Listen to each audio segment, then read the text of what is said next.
The theater kids at my school called me worthless, having no idea I used to be on Broadway. The mean theater kids at my school had no idea I used to be on Broadway. After 3 years of performing 8 shows a week, all I wanted was to be a normal 15-year-old at my new school, where nobody knew I'd originated the role of Sophie in the musical everyone was obsessed with. But then I walked into the auditorium and saw the popular theater kids clustered together wearing matching drama club hoodies. The Queen Bee Madison looked me up and down while I signed my name on the audition sheet, her face scrunching up. She whispered loud enough for everyone to hear that community theater rejects always thought they could waltz into their program just because mommy said they were special.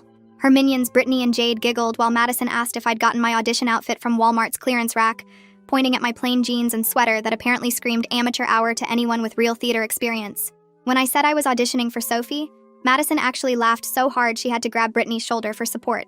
She explained to everyone that Sophie required years of professional training to hit those notes, not whatever karaoke bar preparation I'd obviously had.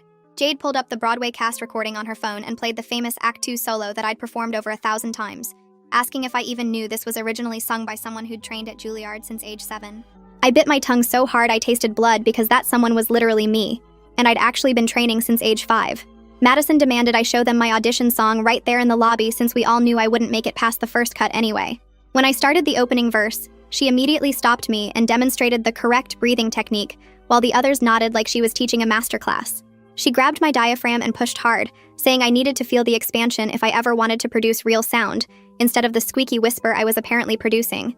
Brittany commented that my vowel shapes were completely wrong and physically manipulated my jaw while telling me to watch her mouth form the proper positions. During the actual audition signups, Madison erased my name from the Sophie list and rewrote it under ensemble, explaining that even that was generous considering I moved like I'd never taken a dance class. She made me do a pirouette right there to prove I could at least spin without falling over, then shook her head sadly when I completed 3 perfect turns, saying my technique was shopping mall dance studio at best. Jade videoed the whole thing on her phone while providing commentary about how my arms looked like wet noodles and my spot was non-existent. The sabotage started when I went to change into my audition dress in the bathroom. Madison followed me in and, accidentally, spilled her entire iced coffee down my front, while gasping that she was so sorry.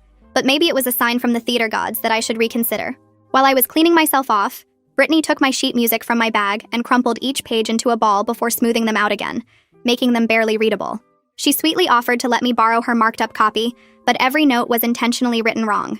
When they called my name, Madison announced to the full auditorium that they were about to witness what happened when Disney Channel made kids think they had talent.